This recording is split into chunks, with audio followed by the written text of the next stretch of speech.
How's it going, everyone? This is John Valadeo here, and this is the third book presentation for English 117. The book I decided to do for section 3 was The Giving Tree. Right off the bat, I knew this book was going to be good. I remember reading this as a child. Definitely had to refresh my memory a little bit, though. But The Giving Tree by Shel Silverstein was a great story. It was about a little boy who was best friends with a tree. And throughout his life, he would constantly go to that tree to play, and he would do activities such as swinging on the branches, eating her apples that she grew on the tree. He would play in the shade, and he would take naps in the shade. So he pretty much did everything with this tree growing up.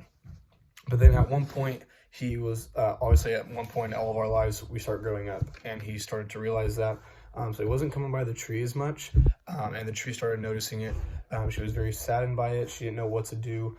Until one day he came by, and he came by the tree, and she got super excited about it, and she asked him, why haven't you been coming around? And he was saying, oh, I'm getting older now, I have more things to do. And for example, if you notice here in this picture, he is a little bit older than what he looks like in the cover. He's a little bit older, right? So right here are the initials with T for tree, and then his own initials right there. But later on, you start noticing in the next page that he is with someone, and he puts someone else's initials on the tree. So he starts making more connections to people in the outside world, and the tree starts noticing. Until one day he came back, and he states right here that or she tells him, the tree tells him, come over here, play under the shade, swing from my branches, blah. And he goes ahead and says, can you give me some money? And she goes, I'm sorry, said the tree, but I have no money. I only have leaves and apples. She then offers for him to sell the apples so he can make money, and then to be able to live in the city. So that's one step of growing up. Obviously, I think we're at that point right now. We're working part-time jobs, full-time jobs, whatever it may be. We're struggling to find money at this point, especially being in college. So I definitely connected to that. So he gathered the apples, and he went away and sold them. Later on in life, he comes back. Oops, sorry about that. And you see he's definitely a little bit older, probably in his 30s, 40s, maybe, who knows. And so he comes back, and the tree once again says, why it took you so long to come back? I've been sad, all this stuff. And she once again told him, come by my tree, swing from my branches, play under the shade. So she's just been reminiscing on old memories that he's had, that she's had with him. And he goes on to say, I'm too busy to climb trees to the boy. I want a house to keep me warm. Once he says that, she immediately gets the idea of offering up her branches so he could cut them down and make a house out of them. So once again, I feel like that's another big step in our life, is buying a house, moving out of our parents' house. So was able to connect with this book the whole time I was reading it. So as he does, he cuts off the branches and runs away to go build a house.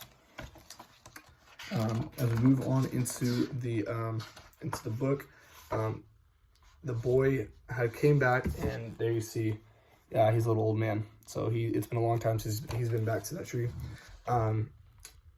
He says, I'm too old and sad to play to the boy. I want a boat that will take me far away from here. Can you give me a boat? And if you guys have been noticing with this story, she doesn't have any branches, so she doesn't provide shade to play under or sleep under. She doesn't have apples to provide money for or to eat.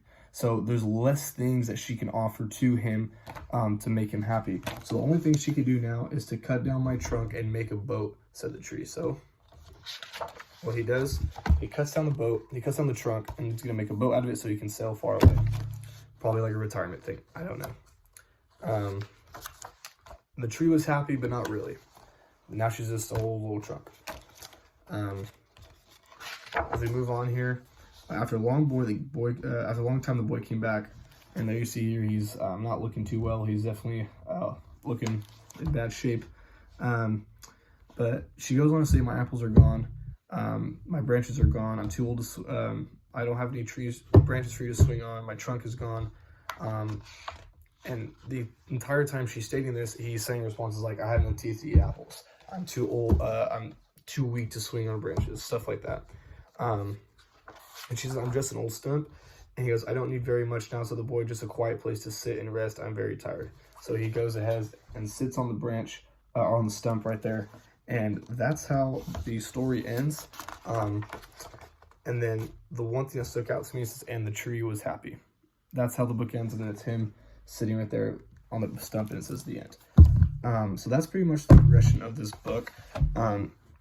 As you can tell throughout the whole book, there's a lot of black and white pictures, not a lot of color going on. The only color you get is in the cover page, and it does provide, it is a good cover page, because one, it depicts all the things that the giving tree was providing.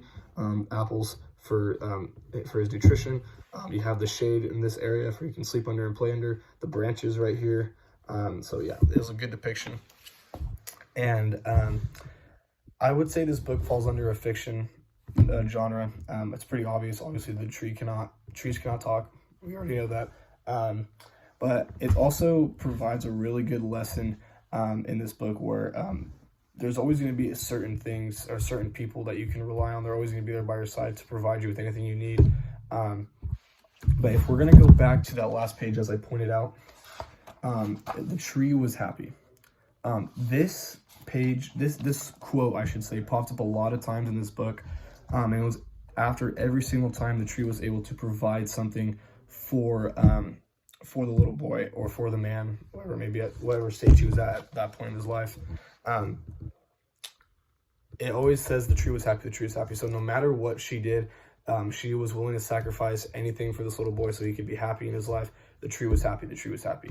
Immediately I started thinking about, parents, especially like parents, they sacrifice everything for us so we can be here at this stage of our lives. They will do anything to beyond extents to give us a helping hand, to make sure that we're healthy, that we are, I guess, financially stable, if you want to put it that way.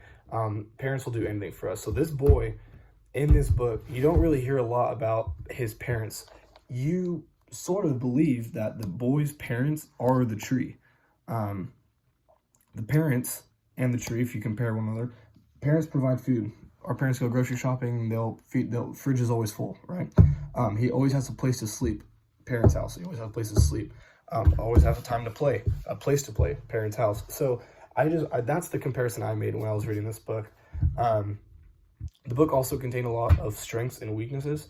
I believe this book was appropriate for second grade level and below.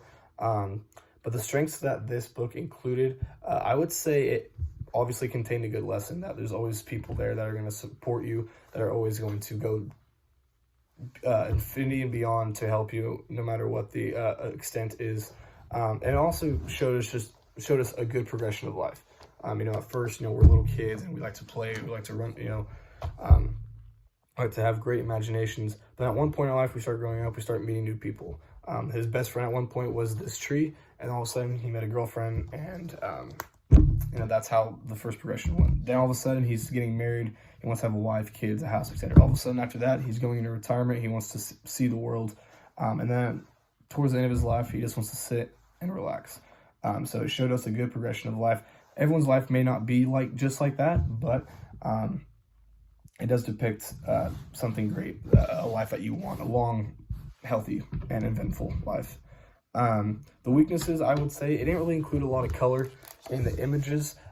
As you can see here, it's just black and white the whole time. In my opinion, when you have a children's book like this, you want a lot of color in your images because it definitely will catch the eye of the kids, keep their attention. That is for sure. And if there's any activity I would look into for this book, if I use this in my future classroom, I would have each kid, I would print out a bubble map for each kid. Probably a double bubble map maybe. On one side, it'll have the giving tree. I'll have them write down what the tree provided. Example, food, shelter, adventure, stuff like that, right?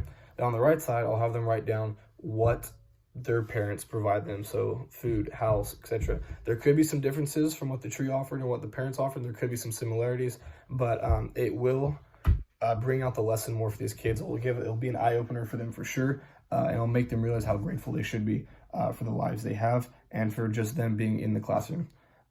So I want to thank you guys for watching this presentation. I really do recommend reading The Giving Tree. It's a good read, teaches you great life lessons, and I hope that you guys enjoyed your Section 3 books. Thanks.